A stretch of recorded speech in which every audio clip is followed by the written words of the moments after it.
Hey guys, today I'm going to be doing a video for you on this Raidmax Sigma computer case. So let's get into this.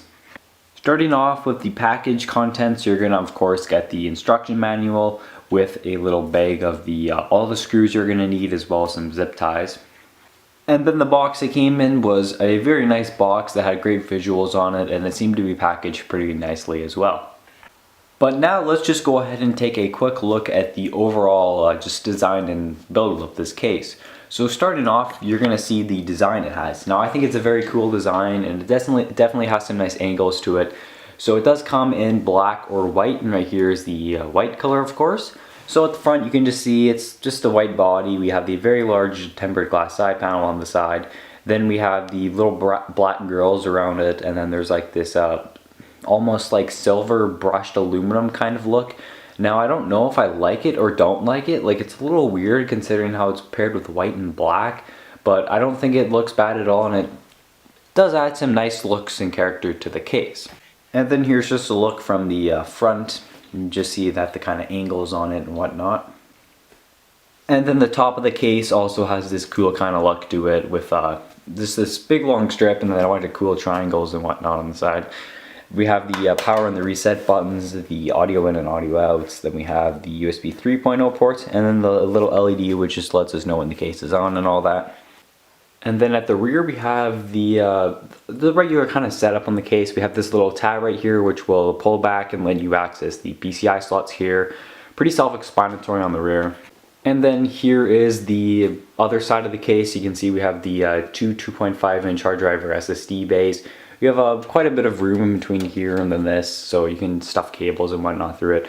Quite a bit of little holes and whatnot for cable management and all of that, as well as quite a bit under at the bottom. Then we have the two 3.5-inch drive bays for hard drives or SSDs or whatever. And then of course at the bottom is the power supply bay.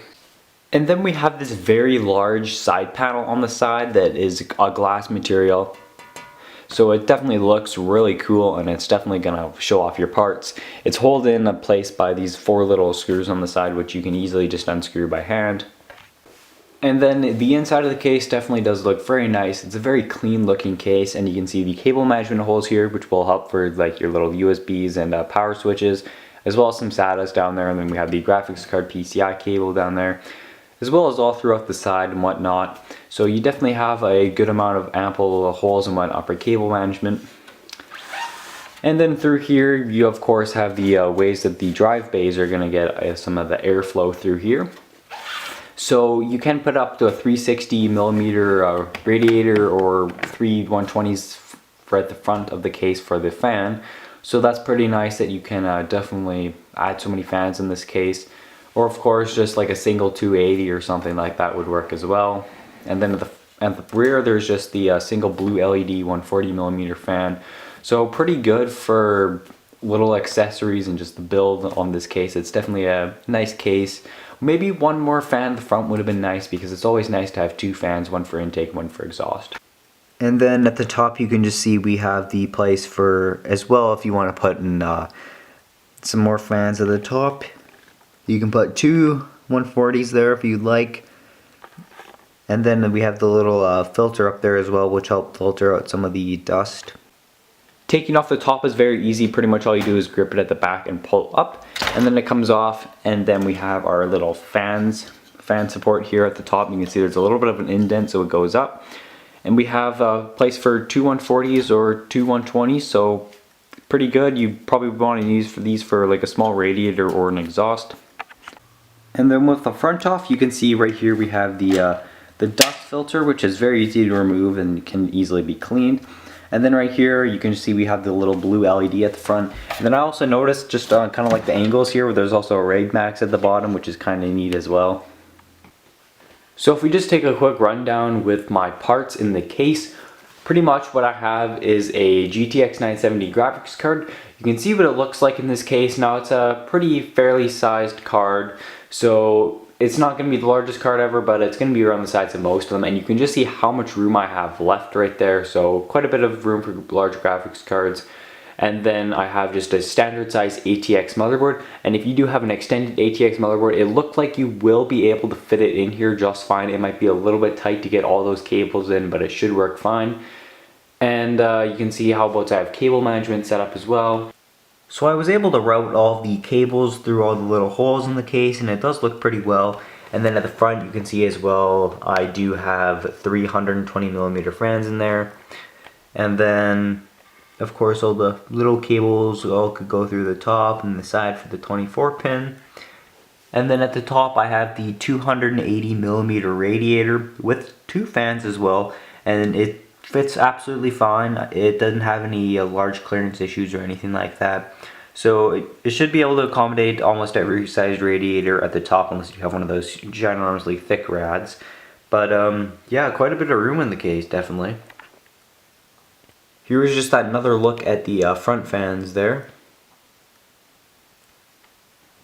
So on the side of the case for all your cables, it's not bad. I mean, I have not a whole lot of cables in the case. I do have like a little fan controller in there and whatnot, and it seemed to work fine. I have a hard drive and an SSD in here, and you can see how about it looks. You have quite a bit of room for stuffing stuff down there, and then through the sides you can route cables along there. So pretty much a good amount of cable room. And then of course you have these little tabs and all that sticking out where you can always zip tie or twist tie on cables to make it look a little bit cleaner as well. So the case with the side panel on, it does look really nice. It has a little bit of a tint to it, so it does look a little bit darker. You can definitely see all your components very clearly in the daytime when the lights are not on still, and it just looks really cool. So if you go ahead and turn it on here, it definitely illuminates the case very nicely, and you can see we have the little Raidmax symbol down there which lights up blue. The blue LED fan pretty much should just illuminate the majority of your case. It definitely does look very cool, and I love it at night. The front as well does kind of light up, like through here it lights up a little bit, but at the bottom there is a LED which you can see right here just says Raidmax. So that's kind of cool as well. When it's on your desk it does say Raidmax, or if it's over top of your desk it illuminates on the floor, and it's much larger and it looks pretty cool in my opinion. So yeah, that's a nice little feature to it as well, and it definitely looks pretty cool. But building in this case was very nice. All the screw holes were very nice, and it gave you all the included screws and accessories that you need to assemble it. There was plenty of room. Cable management was excellent in it. There was no really tight spaces or anything that was hard to put stuff in. It was a very good case that definitely is pretty good for first time builders, I'd say as well, because there's so much room in it. And if you have a larger system, it should be able to accommodate everything, and I think it's just a very well thought out case, and it does look very awesome. So in terms of pricing, you can get it on newegg.com for $80 with $8 shipping, newegg.ca for $110 with $15 shipping, and I did also manage to find the case on Amazon. So wherever you'd like to buy it from, you can check it out. I'll have links in the description down below, of course. But for the most part, it was pretty good, and I don't have any complaints about this case. It looks awesome, and it's not really priced too ridiculous either. I'll have links in the description for if you want to purchase it or check it out, anything like that. But if you have any questions, comments, concerns, you can leave them in the comments below. There's the links to buy it in the description. As usual, I'd like to say thank you to Raidmax for providing this for a review. That's all for now. Have a nice day, and see you guys later.